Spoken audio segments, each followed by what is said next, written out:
Interface Video presents Fairfield Today.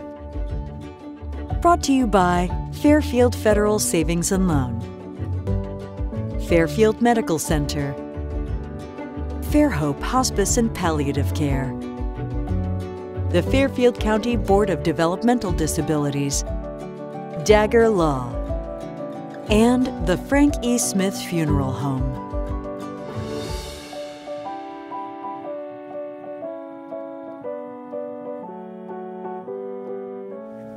Hi and welcome to Fairfield Today. My name is Rick Schneider, Community Educator with Fairhope Hospice and Palliative Care, and joining me this morning is our CEO, Denise Bauer. Denise, good to see you. Good to see you always. And you know, I went to school in a parochial school system. It was always boys and girls. You know, we had separate classes. And I think that's what we're doing here today. I just noticed. Oh yeah, you didn't even notice that. Yep. Well, we didn't want any hanky-panky, you know, and all that kind of thing. So, would you mind introducing our guest? Oh, absolutely. Thank you.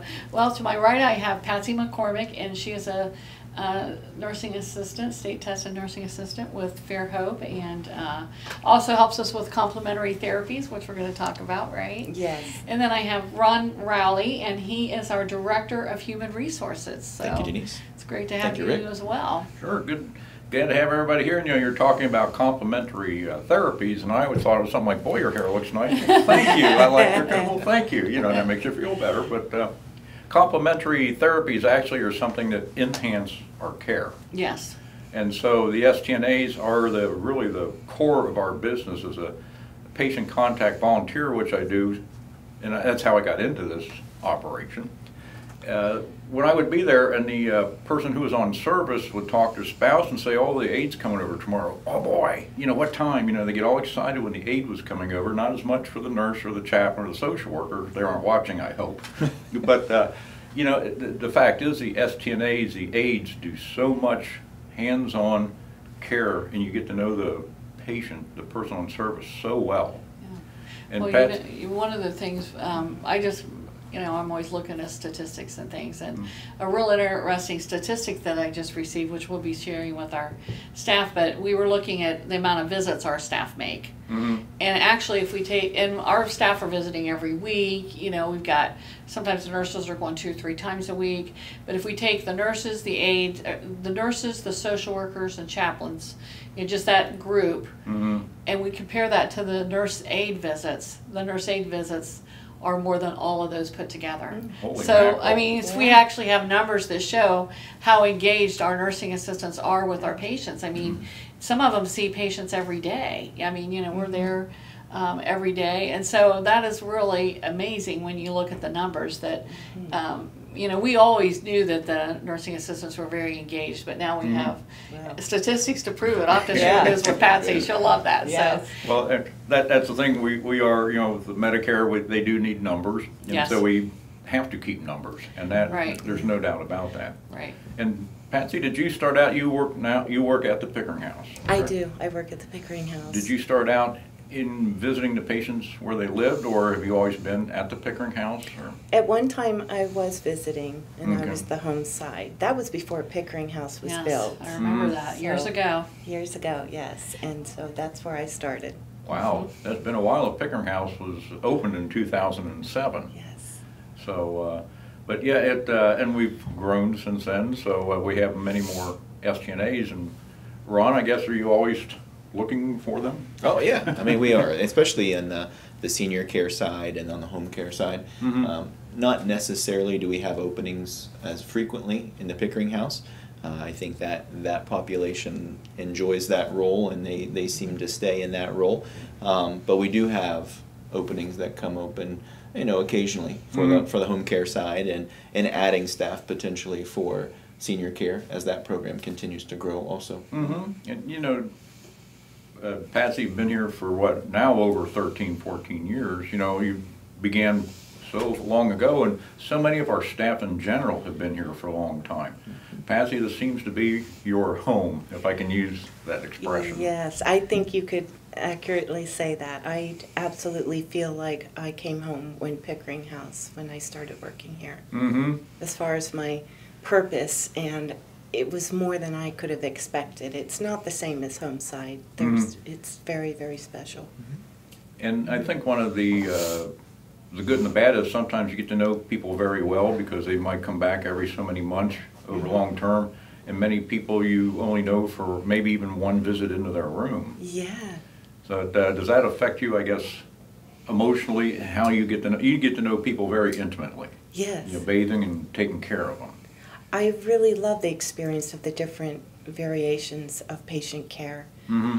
It's helped me with, you know, just being able to care for others, because if they're here short term, and I'm more in tune with where they're at in their process from working at Pickering House than I ever was doing home side or private. So it's made a huge difference in the type of care that I'm able to give now. Oh, okay. And what, I guess really what hours do you work? Is it like a 8 to 4, or does it tend to be longer than you expected sometimes? Always 8 to 8, Okay. pretty much. That's our shift, is 12 Wow. hours for 3 days a week usually. Wow. And I guess, Denise, the sun never sets here. So That's right. Our Pickering House, well, on our home site, it's 24 hours a day, 7 days a week. So, you know, we need and we've kind of found a lot of success in having 12-hour shifts in the Pickering House. That way people are there to, you know, kind of see the patient through the entire day, and the night shift comes on, and Patsy actually works days. But yeah, and I think there's a lot of advantages to 12 hours. It gives you another extra day or so off during the week, even though they're long hours.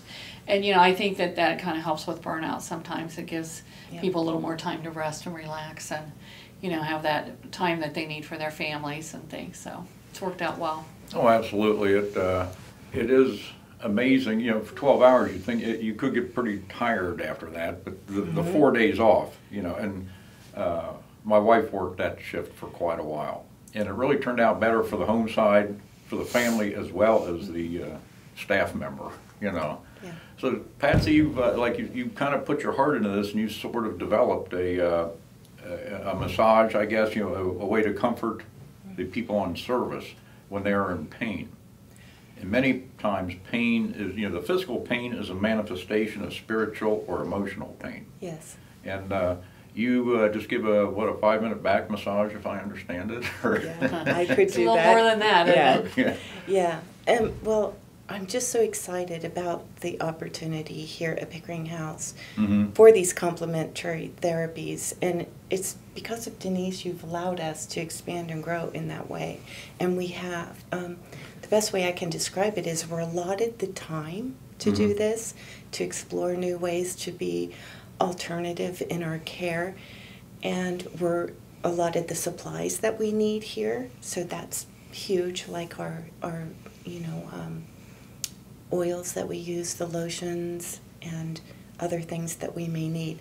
So I can't tell you how exciting it is to be part of this, because the other aides, I see the same qualities coming out in them that we're never able to really tap into before, because it was never given to us the opportunity to develop this, and it's happening. And I see it as very much cutting edge of patient care that is just gone beyond what I could have imagined. And that is because we were allowed to do this, and you were so supportive. And I've never worked anywhere where I've had the type of support that I've had here, and it's been amazing.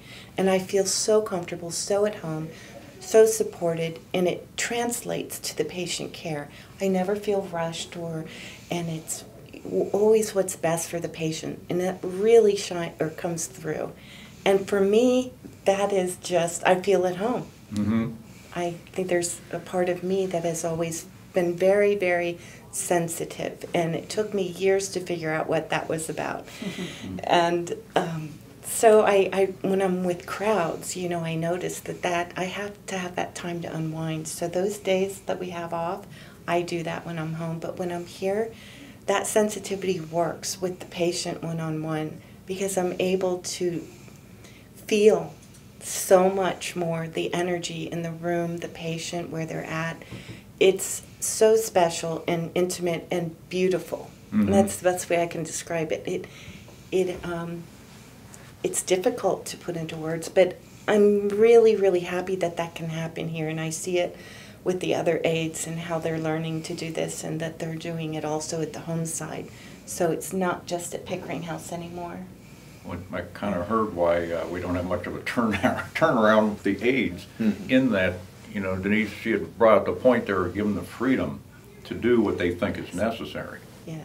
And the time. Well, and you know, so oftentimes, you know, when we have a family or a patient that's, you know, really struggling with a bothersome symptom, you know, it's like, you know, sometimes people just feel like there's nothing that they can do. They feel helpless. Even families feel that way sometimes. So if we can give people tools to help them in other ways other than medicine, to be able to comfort, you know, then that's what's so important. And so one of the things Patsy and the whole team has done is to really look at how can we provide this comfort, you know, with the, and you know, probably it'd be nice if we explain what the spa bath is that you've developed, and you know, how that is comforting for people, because I think it's, you know, like you said, looking at the whole person and looking at the energy in the room, and you know, what, you know, where that patient is and how can we provide that comfort. Yes. Yeah, So. well, in fact, that'll probably take a while. We should probably do that in the second segment. Okay. That's a good thing, because I was going to start out with the spa bath. Let's just go straight to the chase. We don't want you to go to sleep during the prayer, right? He always, whenever we talk about the spa bath, you know, and talk about all the aspects, Rick gets really relaxed. So I have to watch him. You know, sometimes I have to. Now Ron's Nudge sitting him. in the Yeah, hot that's seat. why He's he's got here. the Yeah. nudge. He may have to Keep do him the with nudge. us. Yeah, it's an all-encompassing procedure, if you want to call it that, or event, or experience is probably the best way to Yeah. Yes. do it. So, An experience. yeah, we will get into that, and that's something else in that you more or less developed it. You weren't told to do it. You saw certain things that should be done, or maybe you saw people with certain needs, and you had the freedom to explore it. And we know, and we get many people, you know, Ron can verify this, that from the curative medical field, you know, and many times they will bring up the point that they're allowed more time at Fairhope. Yeah, I think that's probably the environment, that it's a little different than you know, maybe other facilities or hospitals, where it is more patient driven. You know, there's more time with the patient, and part of that is because of the level of care that's needed. Oh, sure. For that patient. But I think that's so important from a hiring standpoint, from an HR side, when your employees are supported and they feel like they have that ability to kind of expand their own role, maybe even have a little bit of direction in that role. Yeah, and you know, people say that hospice is the last house on the block. I really don't look at it that way. We're on a completely different street. We're not in that line of work. You know, we're completely over here. When you listen to Patsy, you can understand why. So, tell you what, we're going to have to take a short break. I'm going to we'll get the oils out and get a scratch and sniff if you have it on your TV, so you can kind of get the whole feel for it. But we're going to take a short break, and we'll be right back.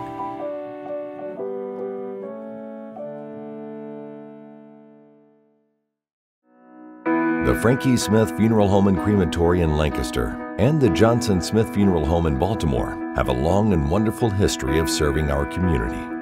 Feel free to give us a call at 740-653-0652. Stop in and see us at either of our two locations, 405 North Columbus Street in Lancaster and 207 South Main Street in Baltimore.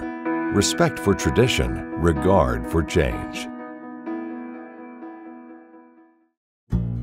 Fairfield Federal. When it comes to our customers and our community, we go above and beyond to help. Our people make the difference. It's a hometown bank. It's located here in Fairfield County. Branches are convenient. They're located here in Pickerington, where my office is. I'm in Lancaster a lot, and they have plenty of branches there.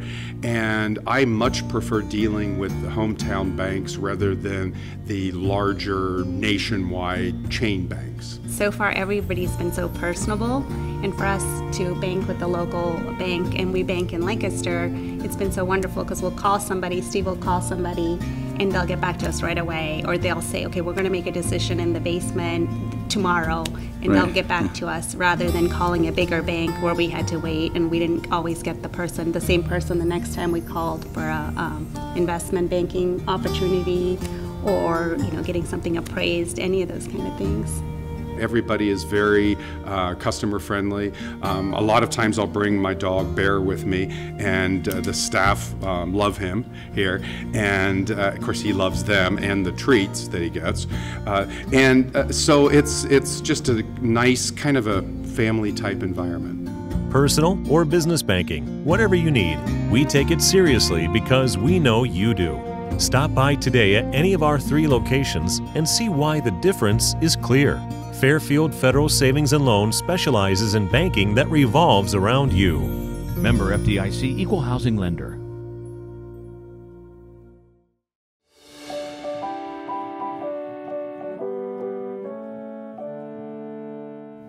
Hi, and welcome back. My name is Rick Schneider, Community Educator with Fairhope Hospice and Palliative Care, and joining me still is Denise Bauer, our CEO, and with us is Patsy McCormick, an STNA, and Ron Rowley, our Human Resources Director.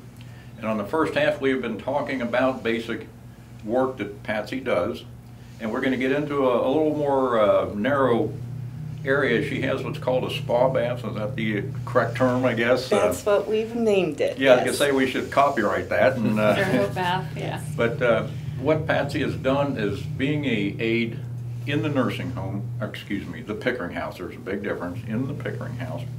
She's noticed a lot of people that have pain. It's not physical pain, but it's a result of something else. I remember you talked about one lady that came in and she was all curled up in such pain. And they were having trouble with pain control where she was at, where she was living.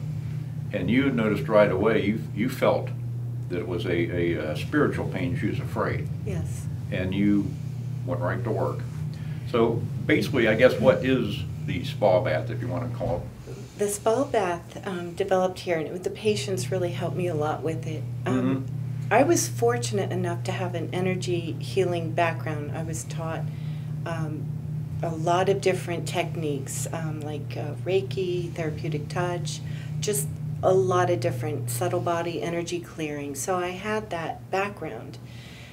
The spa bath developed from being with patients and their communications with me and expressing what, and also my feeling of when I would be with them, because I pick up so much being sensitive. So I pick up so much. So what's happened was that I would listen to the patient.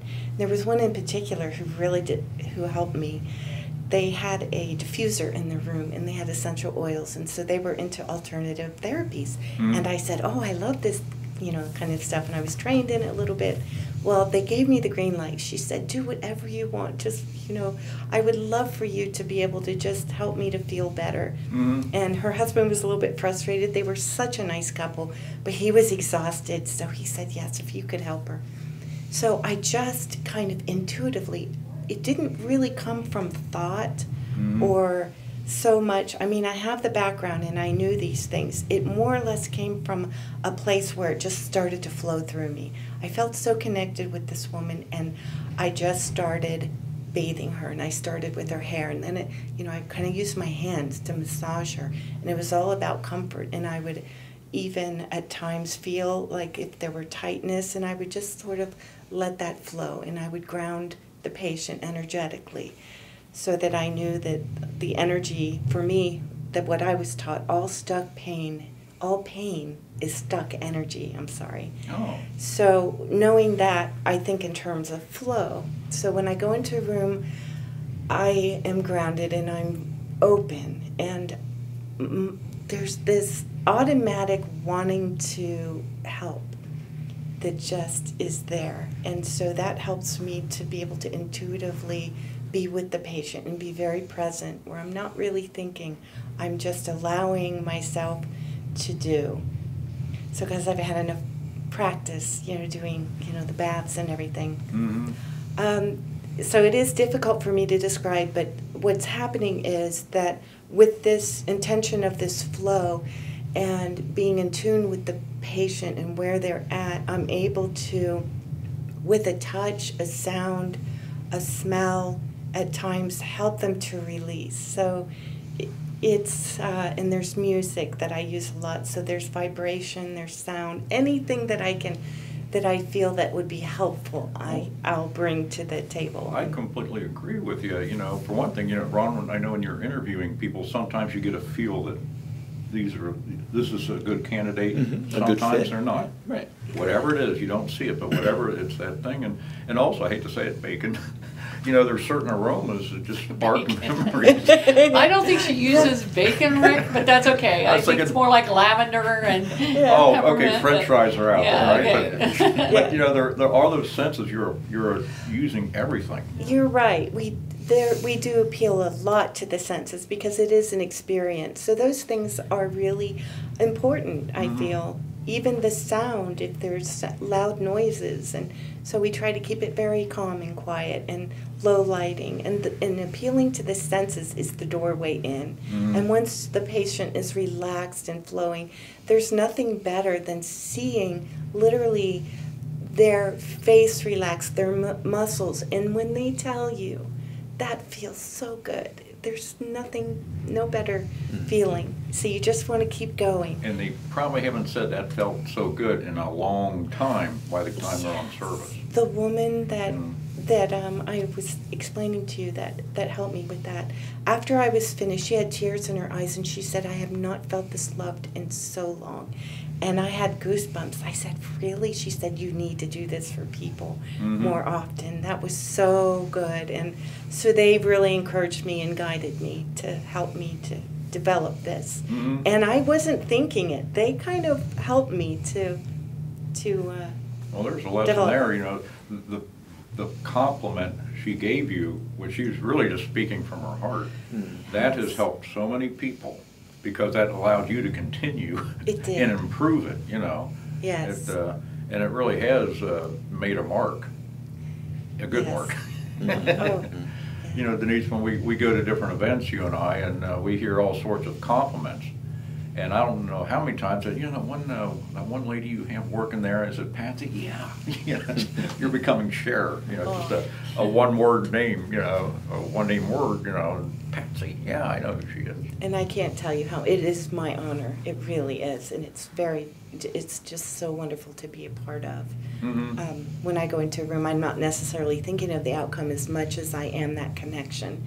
And it's just such an honor to be able to have that. Well, you know, Denise and Patsy had really not brought up too much the temperature of the water, you know, everything else. She was talking more about emotions and spirituality and senses and all that. You know, that is so much of what we do. And time, you know, you don't have a time limit, do you, on the spa? No, we don't. And each person is different. Excuse me. So we are allowed to whatever time we need with that patient. Because some, you know, people do take more time. They're more fragile, and you have to go slower. So.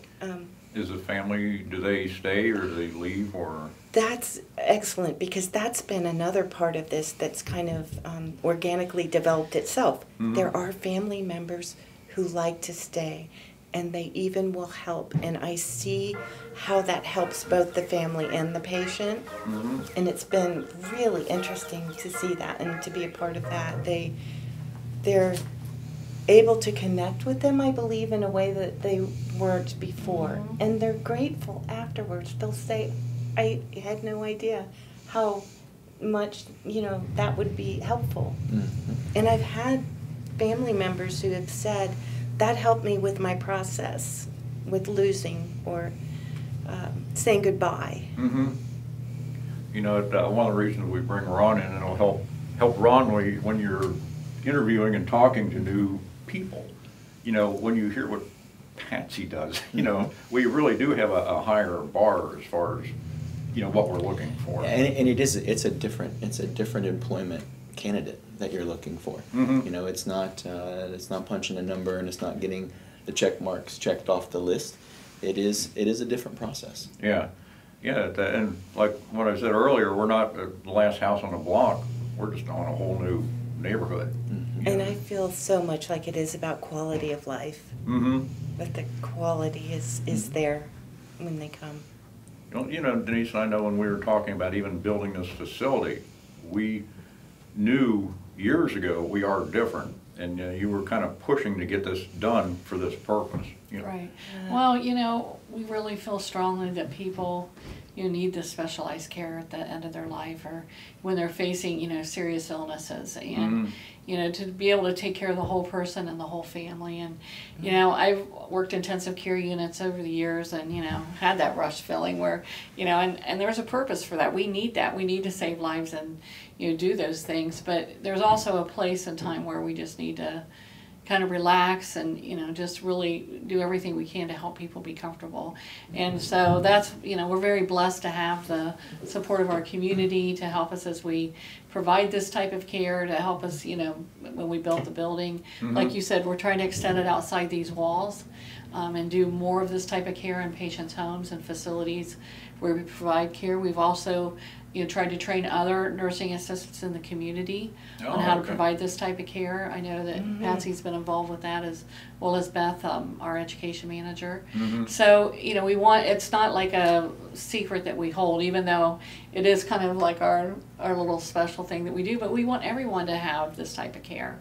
And, you know, some people may think all this stuff sounds really strange, but it's just, you know, it's actually just providing a nice, calm, comfortable environment, you know, and to try to make positive energy for people to just feel relaxed, and to try to take away some of those bothersome symptoms. So, and if we can do that with, like you said, the, you know, the difference, you know, appealing to different senses. And, you know, I don't know, maybe we should look at the bacon thing, you know. I mean, there might be guys out there that really want the bacon oils. I don't know.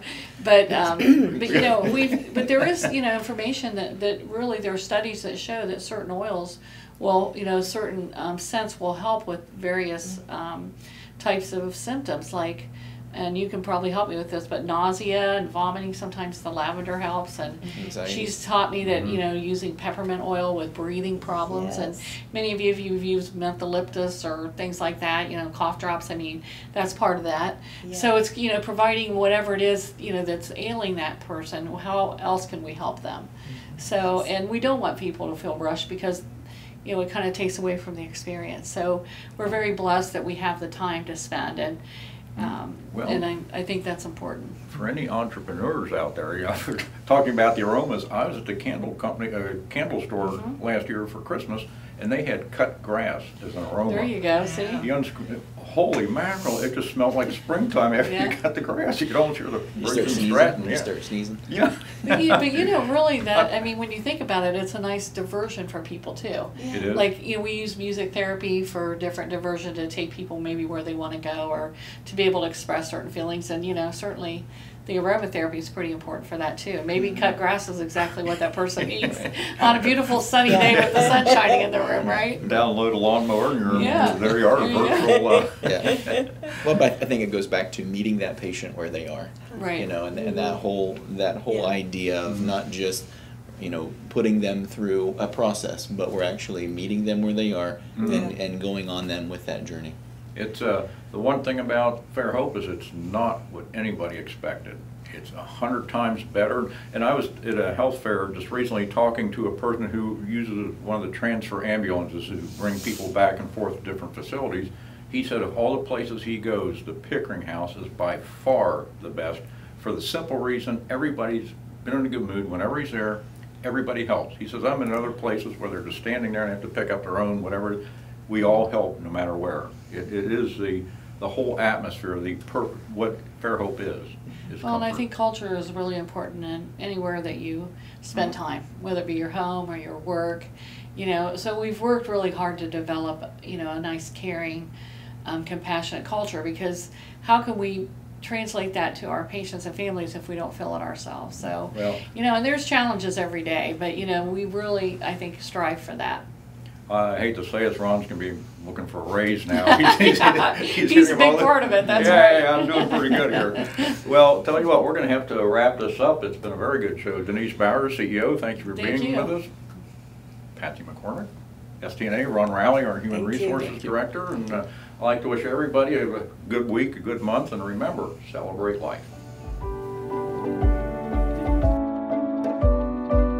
Interface Video presents Fairfield Today. Brought to you by Fairfield Federal Savings and Loan. Fairfield Medical Center, Fairhope Hospice and Palliative Care, the Fairfield County Board of Developmental Disabilities, Dagger Law, and the Frank E. Smith Funeral Home.